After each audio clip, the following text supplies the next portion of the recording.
La historia presbiteriana tiene su origen en el Nuevo Testamento. Lo primero que debemos entender es qué significa presbiterianismo. Las iglesias presbiterianas derivan su nombre de la forma de gobierno de la iglesia, que se rige por el gobierno a través de ancianos. En el Nuevo Testamento se usa frecuentemente la palabra presbíteros para designar a los oficiales permanentes de la iglesia, que tienen como responsabilidad la instrucción y el gobierno de la iglesia. La palabra presbítero tiene su origen en la lengua griega. Esta palabra es traducida en la Biblia en español por anciano. Así que la palabra presbítero y anciano son sinónimas. En la iglesia hay dos clases de ancianos, los gobernantes y los docentes. Unos gobiernan y otros enseñan. Estos últimos son los ministros o pastores. En 1 Timoteo encontramos una referencia en el capítulo 5, versículo 17. Los ancianos que gobiernan bien sean tenidos por dignos de doblada honra, mayormente los que trabajan en predicar y enseñar. Este era el sistema de gobierno de la iglesia en la época apostólica. Todas tenían sus ancianos, es decir, se regían por una forma de gobierno presbiteriano. Veamos unos ejemplos. Cuando el apóstol Pablo y Bernabé realizaron sus viajes misioneros, constituyeron ancianos o presbíteros en las iglesias que fundaban. Hechos 14:23 dice lo siguiente: y habiendo constituido ancianos en cada una de las iglesias, y habiendo orado con ayunos, los encomendaron al Señor en el cual habían creído. También el apóstol Pedro llama ancianos o presbíteros a los dirigentes de la iglesia. En su primera carta, en el capítulo 5, en sus primeros versículos dice: ruego a los ancianos que están entre vosotros, yo anciano también con ellos, y testigo de las aflicciones de Cristo, que soy también participante de la gloria que ha de ser revelada, apacentad la grey de Dios que está entre vosotros, teniendo cuidado de ella, no por fuerza, sino voluntariamente, no por ganancia deshonesta, sino de un ánimo pronto, y no como teniendo señorío sobre las heredades del Señor, sino siendo dechados de la grey. Y cuando apareciere el príncipe de los pastores, vosotros recibiréis la corona incorruptible de gloria. También la iglesia de Jerusalén era gobernada por un cuerpo de ancianos o presbíteros. A los ancianos también se les llamó obispos, porque supervisaban o vigilaban la obra de Dios.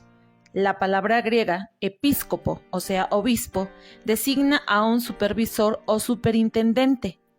En el Nuevo Testamento se usa de manera sinónima las palabras anciano, presbítero y obispo. No implica ningún rango especial, sino que hace alusión a un trabajo o ministerio. Sin embargo, el espíritu humano tiene tendencia a la autocracia. Por lo general se quiere sobresalir y ocupar una dignidad mayor que la de los demás. Entre los apóstoles del Señor hubieron desavenencias, porque deseaban saber quién sería el mayor de ellos. Al principio, cada iglesia local elegía a los propios ancianos. Veamos un poco sobre este sistema de gobierno de la iglesia, ahora post-apostólica y hasta la Reforma del siglo XVI. En el principio de esta época, los obispos fueron parroquiales, solo jurisdicción en una iglesia o parroquia. Al poco tiempo las iglesias de las ciudades fundaron nuevas obras y las iglesias nuevas dependían de las antiguas. Entonces nació el obispo diocesano, que tuvo jurisdicción sobre un territorio mayor llamado diócesis. Con el tiempo, hubieron 5 grandes diócesis, de las cuales eran Jerusalén, Antioquía de Siria, Roma, Alejandría y Constantinopla, y a sus ministros se les llamó metropolitanos o patriarcas. Estos lucharon entre sí para ver quién sería el mayor, correspondiendo la victoria al obispo de Roma, quien después adoptó el título de papa. Fue favorecido en sus pretensiones por el aparecimiento del Islam, que invadió Palestina, Siria, Egipto, norte de África, y por esta razón desaparecieron o perdieron importancia los patriarcados de Jerusalén, Antioquía y Alejandría, quedando solamente Roma y Constantinopla. Los griegos reconocieron al patriarca de Constantinopla, los latinos y bárbaros latinizados al obispo de Roma.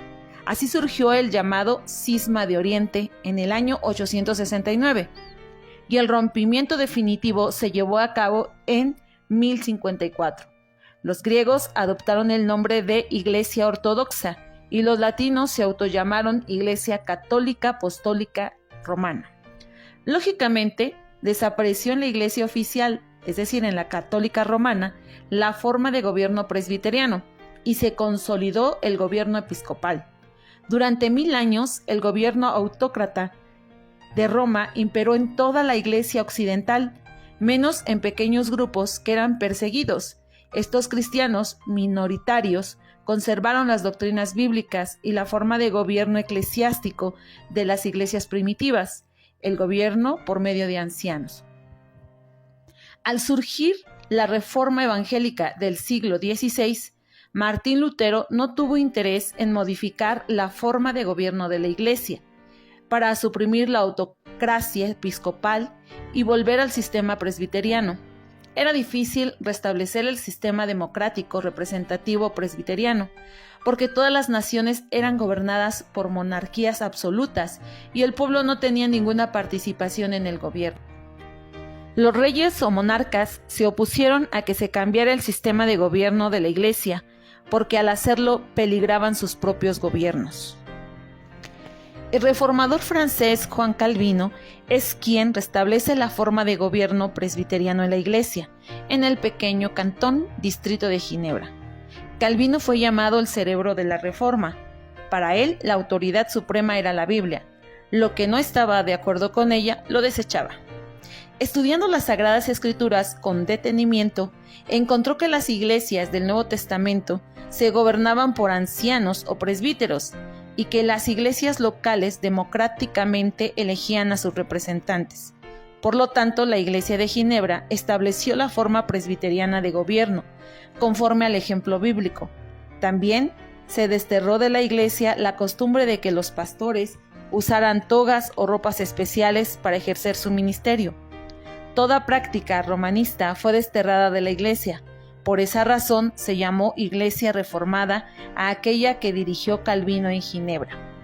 Muchos creyentes en Jesucristo que estuvieron en desacuerdo con el sistema de gobierno de la Iglesia romana establecida en sus países al ver que era una dictadura en desacuerdo con la palabra de Dios, fueron perseguidos cruelmente y tuvieron que salir huyendo de su patria, encontrando refugio en Ginebra. Allí estudiaron y aprendieron de Juan Calvino el sistema presbiteriano. Vieron que el sistema de gobierno presbiteriano estaba en armonía con la enseñanza de la Biblia. Al regresar a sus países de origen, llevaron el sistema presbiteriano y lo establecieron con mucha oposición, porque la idea era revolucionaria para la mentalidad de aquella época, porque restablecía el derecho del pueblo de elegir libremente a sus representantes, llamados presbíteros o ancianos gobernantes. Gracias a Dios, el presbiterianismo poco a poco se abrió paso echando profundas raíces en algunos lugares. De Suiza, el calvinismo se extendió por toda Europa, fundándose algunas iglesias en Polonia, Bohemia, Hungría, Moravia y Transilvania. En Europa Central también llegó a otros países en donde prosperó grandemente.